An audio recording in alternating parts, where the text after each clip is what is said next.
Hola, ¿qué tal? Muy buenos días, tardes, noches. Claro, dependiendo de la hora que estén visualizando este video. El día de hoy vamos a ver el tema de cuidados posparo en el ambiente en el ambiente neonatal. Dando continuidad prácticamente al módulo de reanimación neonatal que ya hemos estado abordando en otros temas, nos va a tocar pues prácticamente algo similar a lo que vimos en la reanimación pediátrica, ¿sí? En este caso, si ustedes revisan un poquito el curso o el programa de certificación neonatal, no cuenta con un eslabón como lo viene siendo en el PALS, pero aún así las aptitudes del paramédico o del médico deben de estar enfocados a mejorar la calidad de vida una vez de generado este proceso de reanimación. Recordar un poquito que los cuidados que se van a tener en estas cuestiones del estadio ya posparo, vamos a seguir trabajando con la evaluación pediátrica, el trabajo respiratorio, la circulación y la apariencia, de manera que yo voy a estar evaluando en cuanto a la apariencia, pues el estado de tono muscular, interacción, consolabilidad, mirada, llanto, lenguaje, ¿sí? En cuanto a la respiración, igual los sonidos, posición, datos de dificultad respiratoria, frecuencia ventilatoria, ¿vale? Y en el estado vascular, perdón, pues la coloración, si es normal, pálida, cianótica, rubicunda, piel marmórea, lesiones purpúricas, cualquier situación que me asocie aquí a datos de inestabilidad hemodinámica o respiratoria que me oriente a que mi paciente de nuevo va a generar un deterioro. Recordar que para eso pues utilizamos una escala, la escala que ya mencionamos en el tema de principios y fundamentos de la reanimación, que vienen siendo escalas predictivas como lo es AVGAR, ¿sí?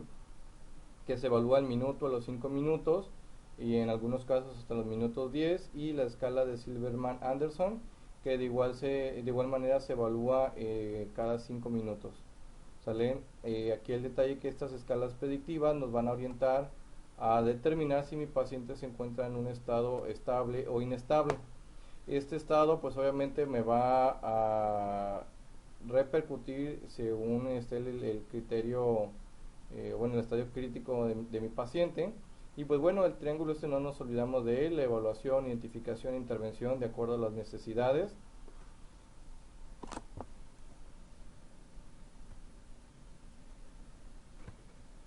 Y pues bueno, en cuanto a la continuidad del propio algoritmo, la fase de reanimación daría continuidad en teoría en dos sentidos. El primero es una vez que nuestro indicador principal, que es la frecuencia cardíaca, comience a normalizarse entre 120 y 160, o por lo menos que la frecuencia cardíaca esté superior a los 100 latidos por minuto, nosotros vamos a poder acertar de alguna manera que estamos siendo efectivos en nuestro proceso de reanimación. Si no, habrá que reintervenir tanto en la cuestión de la compresión, la ventilación a presión positiva, las cargas de volumen y medicamentos propios necesarios para la reanimación.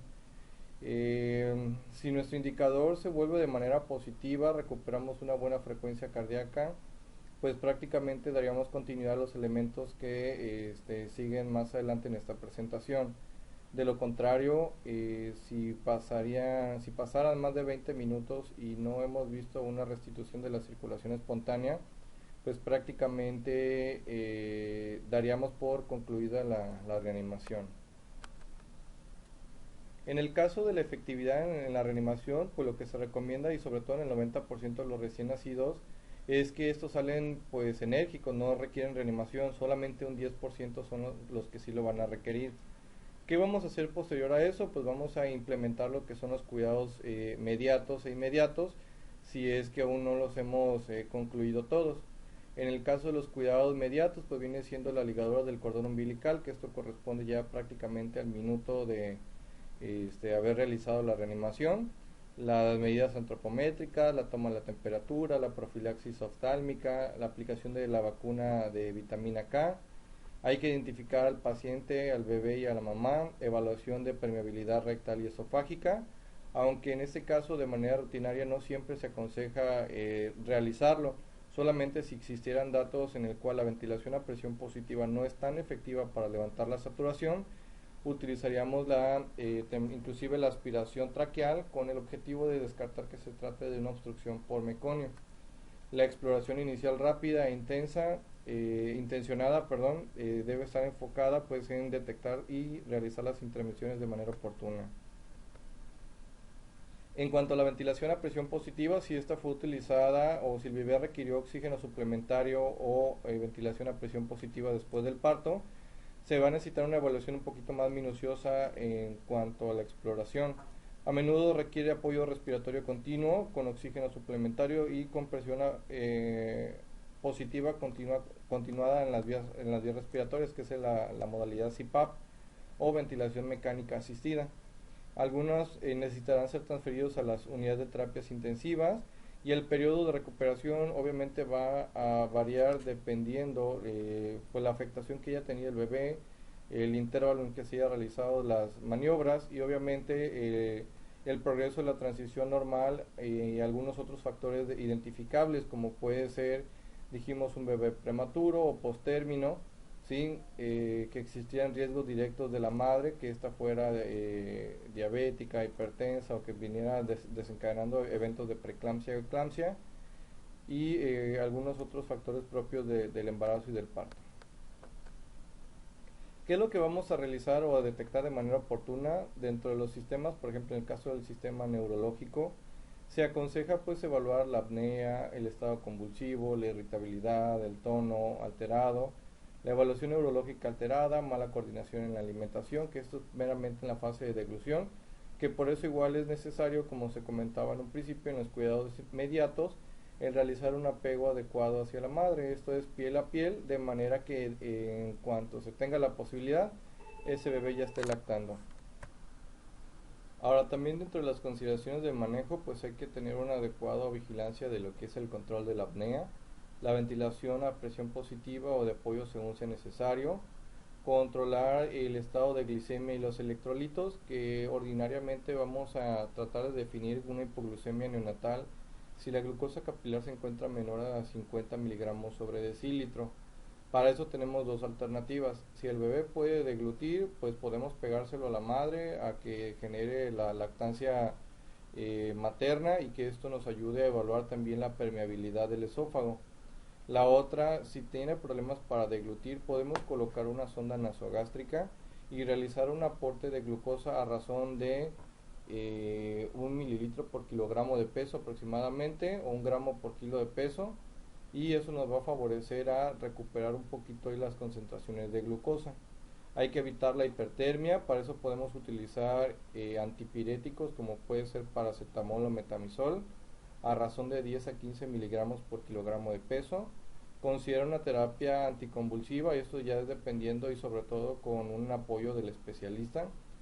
Considerar la hipotermia terapéutica, pues siempre y cuando existan los criterios necesarios, ya que recuerden que durante el proceso de reanimación la hipotermia terapéutica inducida puede mejorar la tasa de recuperación de los pacientes. Considerar la posibilidad de retrasar el inicio de la alimentación y el uso de líquidos intravenosos. En cuanto a la evaluación respiratoria, debemos de determinar la taquipnea, el quejido respiratorio, la retracción, aleteo nasal, saturación de oxígeno baja, que pues debe de ir en incremento de acorde al proceso de transición fisiológica que viene pues prácticamente en nuestro algoritmo.